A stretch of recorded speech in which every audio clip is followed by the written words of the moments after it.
안녕하세요. 삶의 지혜와 깊은 울림을 나누는 시간입니다.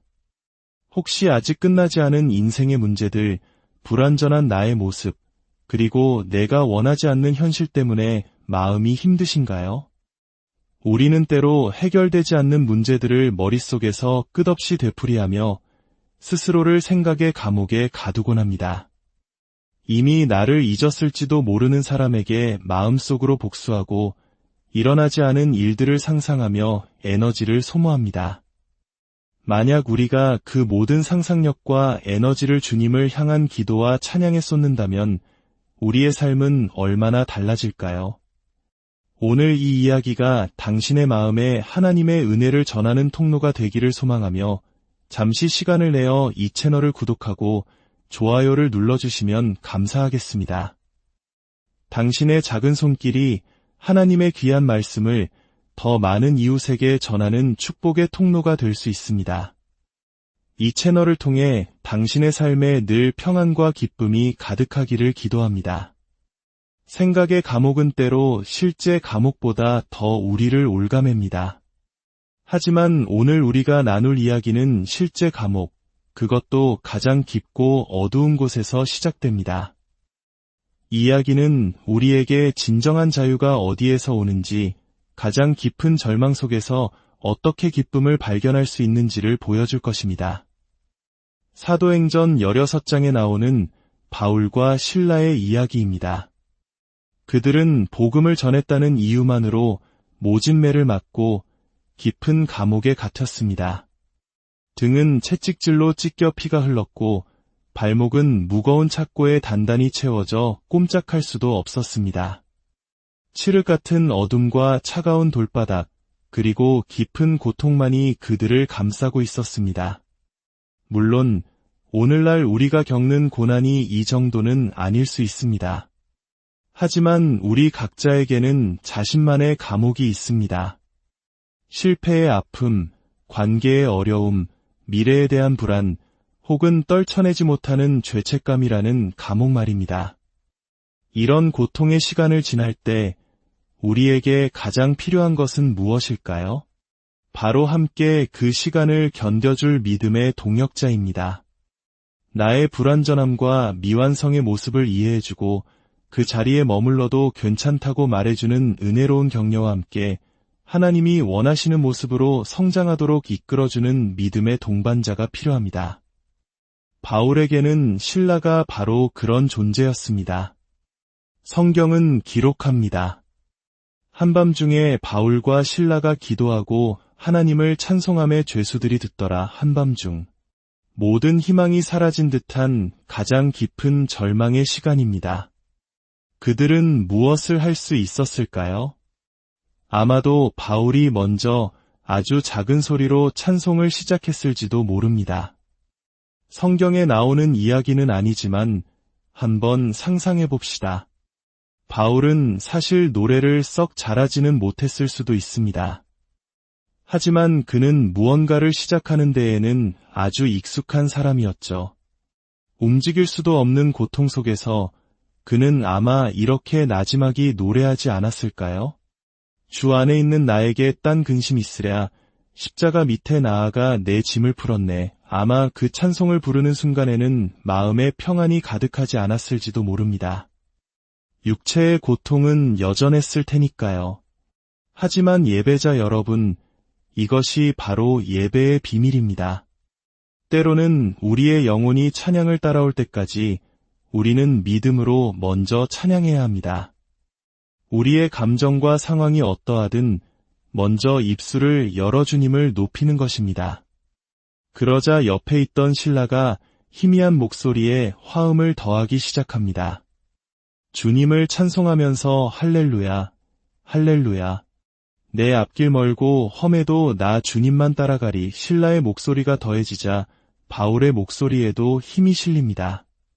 두 사람의 찬양은 어두운 감옥 안을 조금씩 채워가기 시작합니다.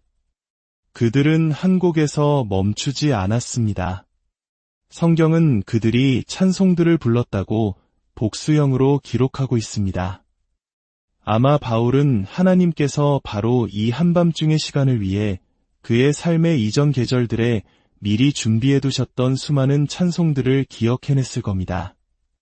절망의 순간에 부를 수 있도록 마음속에 새겨두신 노래들을 말이죠. 나의 영원하신 기업, 생명보다 귀하다. 나의 갈 길 다 가도록 나와 동행하소서. 그들의 발은 착고에 묶여 있었지만 그들의 영혼은 하나님의 보혈로 씻기어 성령 안에서 자유로웠습니다. 그들의 상황은 어두웠지만 그들은 빛의 자녀였습니다. 그들의 삶의 한 장이 고통스러웠지만 그들의 이야기는 아직 끝나지 않았음을 믿음으로 선포하고 있었던 것입니다. 이것이 나의 간증이여. 이것이 나의 찬송일세. 나 사는 동안 끊임없이 구주를 찬송하리로다. 두 사람의 목소리는 점점 더 커져갔습니다. 그것은 단순한 노래가 아니었습니다. 절망에 대한 저항이었고 어둠을 향한 빛의 선포였으며 보이지 않는 하나님을 향한 흔들리지 않는 믿음의 고백이었습니다. 바로 그 순간이었습니다. 그들의 찬양 소리가 감옥의 가장 깊은 곳까지 울려 퍼지던 그때 갑자기 큰 지진이 나서 옥터가 움직이고 곧 문이 다 열리며 모든 사람의 매인 것이 다 벗어졌습니다. 찬양이 땅의 기초를 흔든 것입니다. 그들은 굳건한 반석이신 그리스도 위에 서 있다는 믿음을 노래했고 그 믿음의 찬양이 흔들릴 것 같던 세상의 기초를 뒤흔들어 버린 것입니다. 자, 이제 상상해 보십시오. 감옥 문이 활짝 열리고 몸을 묶고 있던 족쇄가 풀렸습니다. 무엇을 해야 할까요? 당연히 도망쳐야 합니다. 자유를 향해 달려나가야 합니다. 간수는 잠에서 깨어 옥문들이 열린 것을 보고 죄수들이 도망한 줄 생각하고 칼을 빼어 자결하려 했습니다. 죄수들을 놓친 간수의 운명은 죽음뿐이었기 때문입니다. 그때 바울이 크게 소리 질러 외쳤습니다. 내 몸을 상하게 하지 말라. 우리가 다 여기 있노라. 왜일까요? 왜 그들은 그토록 원하던 자유를 눈앞에 두고도 떠나지 않았을까요? 여기에 오늘 이야기의 가장 중요한 비밀이 숨어 있습니다. 바울과 실라는 하나님께 우리를 이 고통스러운 감옥에서 꺼내달라고 기도한 것이 아니었습니다. 그들은 하나님, 바로 이 고통의 자리로, 이 절망의 한복판으로 친히 들어와 주시옵소서라고 기도하며 찬양했던 것입니다. 그들에게 열린 감옥문은 도망치기 위한 탈출구가 아니라 영광의 왕이신 하나님께서 그들 가운데로 들어오시는 거룩한 입구였습니다. 그들의 기도는 밖으로가 아니라 안으로 향해 있었습니다. 하나님의 임재가 그 어떤 자유보다 더 큰 소망이었기 때문입니다.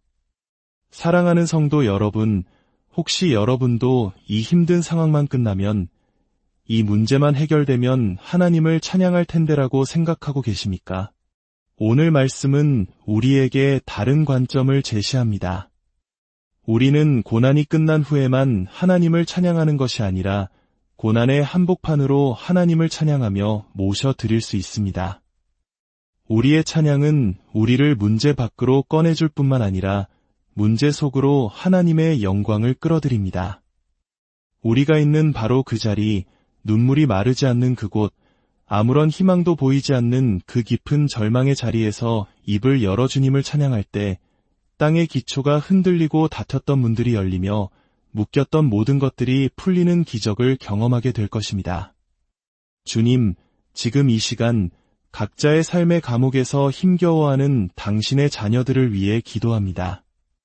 질병의 고통, 경제적인 어려움, 관계의 깨어짐, 영적인 침체 속에서 신음하는 모든 영혼들 위해 함께하여 주시옵소서. 그들의 기도가 여기서 나가게 해주세요를 넘어 주님, 바로 이곳으로 들어와 주세요라는 믿음의 기도가 되게 하여 주시옵소서.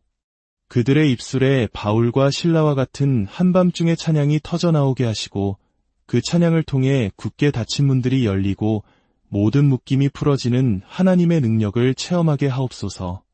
주 예수 그리스도의 은혜와 하나님의 무한하신 사랑과 성령의 교통하심이 오늘 이 말씀을 듣고 각자의 자리에서 믿음으로 찬양하기를 결단하는 모든 분들 위해 지금부터 영원까지 함께 하시기를 간절히 축원합니다.